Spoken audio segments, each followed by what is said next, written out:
Kan itu orang hebat. Apa yang dipilih? Apa berdasar definisi? Apa berdasar kehendak yang milih? Ya kok mulai do pinter, tumben. Tumben do pinter. Alam raya ini milik Allah. Dan semua di alam raya ini milik Allah. Maka dipilih tidak dipilih itu terserah yang punya apa terserah kita. Apa terserah kriteria, apa terserah definisi. Dalam konteks kita sebagai objek diambil, tentu terserah yang punya. Kemudian Allah bilang, orang-orang itu saya pilih. Nah kalau milihnya Allah berdasar kepunyaan, tentu Allah boleh dong memilih orang yang sebetulnya berstatus dolim. Ya tapi ya tetap dia dolim, tapi ya tetap dipilih. Kenapa ya? Karena Allah yang punya. Saya misalnya orang kaya, boleh nggak punya HP buruk? Boleh kan? Terserah saya. Saya orang kaya, beli HP mahal, medium dan paling buruk. Boleh nggak? Boleh saya yang punya.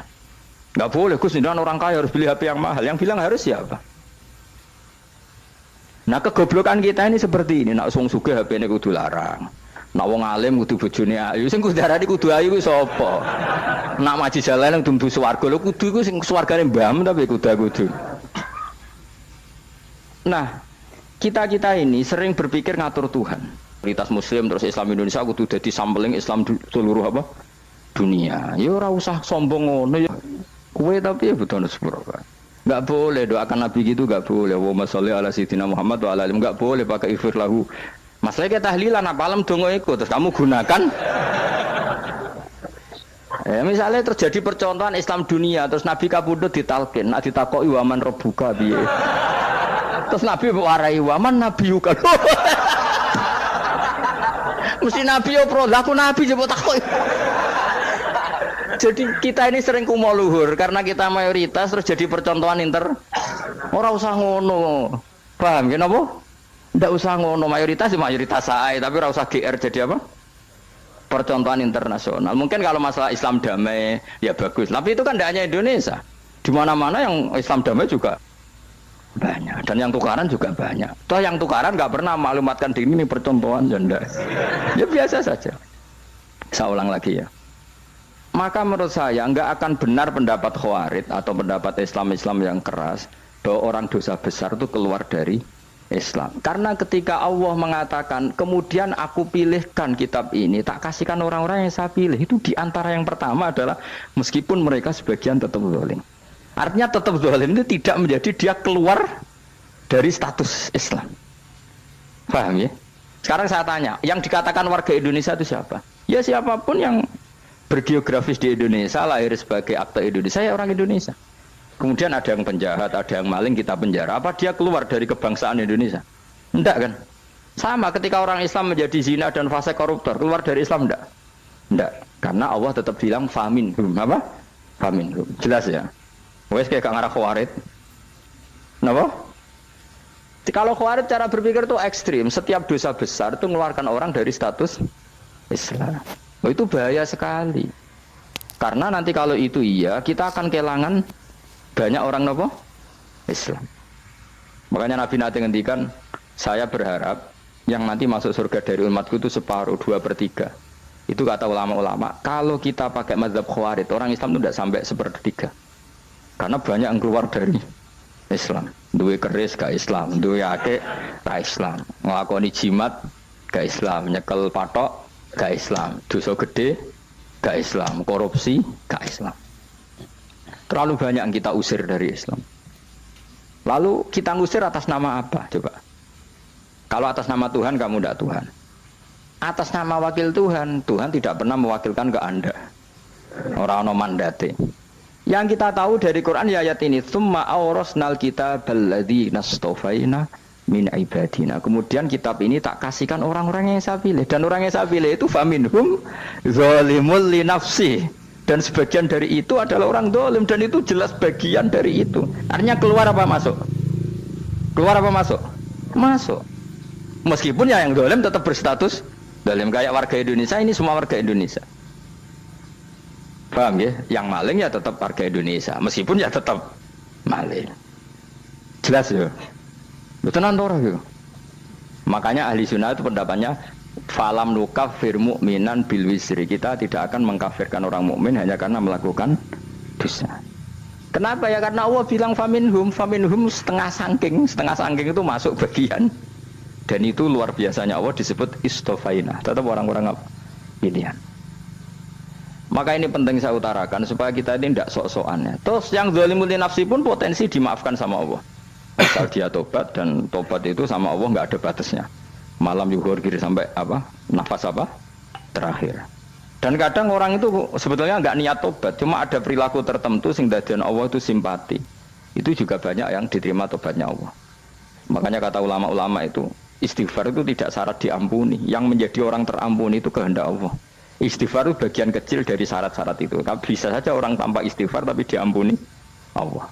Misalnya Allah dawuh, wa yaghfiru ma duna dzalika liman yasha. Itu bukan liman yastaghfir tapi liman yasha. Contoh masyhur kan, kamu pernah dengar kan ada orang nakal itu, mumisa itu ya kira-kira lonte atau apalah. Dia datang pulang ketika melihat anjing ngeleti pasir, dia berpikir ini kehausan kayak saya. Kemudian dia turun ke sungai memberi minum anjing itu, kemudian Allah memaafkan dia karena itu. Pas itu di semua hadis riwayatnya dia tidak pernah istighfar. Terlalu punya perilaku yang menjadikan dia diampun. Banyak enggak seperti itu? Banyak, makanya wa yaghfiru ma duna dzalika liman yasha. Mayasa itu ya yang digedaki Allah. Bisa saja kalian ini sering istighfar tapi enggak dimaafkan Allah. Tapi delala punya satu perilaku yang cara Allah itu penting, kemudian dimaafkan. Kayak Saharatu Fir'aun itu dia tidak pernah istighfar, tukang sihir Fir'aun. Dia diampuni Allah, dikasih iman tuh gara-gara jadi wong Jogja. Terus ngono tok. Jadi pas mau duel adu sihir. Iku dalah dekne mendingan ya. Qalu ya Musa imma antulqiya wa imma annakuna nahnul mulkin. Monggo jenengan riyen napa kula riyen. Dadi gara-gara dekne didikan Jogja niku. Lah wong ape duel, mestinya tarung itu semakin cepat mengambil kesempatan kan semakin menang. Ini sudah jelas tarung. Ngapunten jenengan riyen napa kula. Lha iku pangeran itu terus simpati. Wong kok sopane ngono apa? Akhirnya Allah memberi iman gara-gara apa? Imma antulqiya wa imma annakuna nahnul mulkin. Monggo jenengan riyen. Lah Musa juga, Allah juga gak terima kalau nabinya kalah sopan. Sehingga Allah memerintahkan Musa adalah sopan. Mboten jenengan mawon. Jadi Nabi Musa qala bal alqu. Jadi Nabi Musa enggak jenengan riyen mawon. Jadi coba itu kan unik. Dia tidak ingin diampuni Allah, tapi adalah dia punya satu perilaku yang menjadikan Allah itu simpati, yaitu kesopanan dia dengan Nabi Musa. Imma antulqiya wa imma annakuna nahnul. Nabi Musa juga bilang qala bal alqumu go jenengan riyen mawon. Akhirnya sakar nggih nak ngoten. Makanya Firaun itu mangkelnya bukan main. Ketika pertunjukan itu akhirnya kan Saharatu Firaun kan kalah. Setelah kalah langsung iman. Maka kata Firaun, ini jelas Musa itu guru kamu. Cuma pura-pura saja kamu pro saya. Lah buktinya apa jare buktinya tadi monggo-monggonan gitu. Makanya Firaun bilang innahu lakabirukumul ladzi 'allamakumus sihr. Wah iku mesti Musa iku gurumu. Padahal enggak kenal sama sekali. Cuma gara-gara monggo-monggonan tadi itu akhirnya terus pikirannya Firaun. Wah mesti wis kenal suwi mau gayane tok. Mergo gara-gara monggo-monggon monggo jenengan iki. Mboten monggo jenengan mawon. Jadi makanya sampean jangan putus asa. Makanya keliru sekali kalau kita bilang diampuni Allah nunggu istighfar. Enggak. Tentu istighfar penting, kita sepakat. Istighfar itu penting, kita sepakat. Tapi itu tidak satu cara-caranya Allah untuk orang bisa diampuni. Nabi misalnya ngendikan ana wa kafilul yatim kahateni fil jannah. Ya, coba. Orang sering istighfar sama kafilul yatim, kira-kira surganya cepat mana? Cepat kafilul yatim meskipun enggak istighfar. Boleh istighfar terus tapi medit ra karuan. Tak jamin mlebu neraka. Alamatnya medit jelas ning neraka aku roh. Terus jelas. Al-Bakhilu qoribun minan nar, jelas alamatnya deket-deket situ lah, paham ya? Wes jelas as-sakhi qoribun minallah, qoribun minan nas, baitun minan nar. Nah al-bakhil apa? Baitun minallah, baitun minal jannah, qoribun minan nar. Jadi yang medit itu ya deket-deket situ alamatnya sudah jelas deket-deket neraka. Ana wa kafilul yatim kahatini fil. Berapa? Apa semua yang dimaafkan Allah Nabi nyebut syaratnya istighfar? Kebahitan fil bakhar. Orang alim itu otomatis dimintakan maaf oleh langit dan bumi sampai iwak ning laut. Mulane jendur aku sebab jangan istighfar. Aku sing istighfar iki akeh sembrono. Langit bumi no. Mulane kula nu jarang istighfar bukan karena saya sombong, memanfaatkan istighfar mereka no. Dan saya yakin itu lebih mandi timbang istighfar saya. Koman fi samawati nglebokno Jibril, Mikail. Orang-orang keren apa makhluk-makhluk apa keren. Saya baru cari hadis yang wa innal muta'allim sing ijek belajar tapi belum ketemu. Nanti kalau ketemu tak kasih tahu apa? Karena hadisnya yang saya baca masih wa innal alim apa? Orang alim jadi agak ketat. Nah, nanti kalau sudah ketemu wa innal muta'allima. Wah, nanti dicari. Tapi pasti palsu kalau ada itu. Karena semua teksnya itu apa? Alim. Atau ya kamu alim dibanding yang di bawahnya ya semoga itu masuk apa? Jadi dibanding orang Papua kan harus alim. Saya ulang lagi ya, ini penting sekali. Jadi latihlah jangan punya gerakan takfiri orang lain dianggap kafir, orang lain dianggap kafir karena Allah tidak pernah mengusir hambanya. Meskipun apapun salah dia kata Allah tetap faminhum. Apa? Faminhum. Hum itu rujuknya ke yang depan. Jadi termasuk orang-orang yang saya pilih adalah faminhum zalimul li nafsi. Tetap dia di arena itu. Nisbatnya Islam ya tetap di area Islam itu. Meskipun yang ya kayak warga Indonesia coba. Warga Indonesia itu siapa yang terlahir di Indonesia dan ber-KTP berkartu keluarga Indonesia sudah. Nanti tentu yang bajingan tetap bajingan, yang koruptor tetap koruptor. Tapi menjadi warga Indonesia terus keluar dari warga Indonesia. Tetap warga Indonesia. Kira-kira seperti itulah analoginya. Tetap istofaina tapi tetap berstatus faminhum dalim. Tapi rujuknya kan tetap faminhum ikut setengah sangking alladzinas tofaina. Mulane ngaji sing tenanan. Kowe ora usah anut khawarit. Khawarit itu apa ngamukan. Sithik-sithik wong liya salah itu apa-apaanan. Loh saya juga mangkel be wong dolim. Semua orang soleh mangkel be wong dolim. Tapi ya dihukum saja. Misalnya dalam Islam ada qisas, ada had, ada hadul qadzaf, hadus sariko. Ya hukuman saja. Tapi hukuman itu tidak bisa menghilangkan status. Ya sama seperti manusia tetap manusia. Meskipun apapun dia ya manusia. Ya tadi misalnya manusia itu siapa? Ya manusia itu ya manusia. Terus kamu bikin orang yang standar ideal manusia adalah yang berperilaku baik, yang enggak pernah salah. Kemudian kalau Zaid itu maling berarti tidak manusia. Terus barane apa? Ketek. Tidak bisa, makanya kembali lagi dinul aja. Kamu bikin definisi manusia itu tidak usah seangkuh itu. Manusia seperti ini manusia ya sudah, maling ya manusia, orang soleh ya manusia, orang sedengan ya manusia. Lelaki itu apa? Yang punya alat kelamin penis itu lelaki titik sudah. Sehingga nanti warisannya ya dia lelaki. Sholatnya dia bergaya. Kamu tidak usah bilang gini, lelaki adalah yang cakap memimpin, yang maco, yang kuat. Jika kalau tidak seperti itu namanya perempuan. Terus kamu membolehkan yang seperti ini jadi makmumnya perempuan. Imamnya perempuan sing maco. Kacau enggak kalau agama nuruti logika-logika itu? Enggak jawab aja. Kacau. Lalu lucunya sekarang banyak kecerdasan yang mengarah ke sana. Makanya agama ini jadi kacau karena sudah ada dinul ajais. Agama ini agama ummi.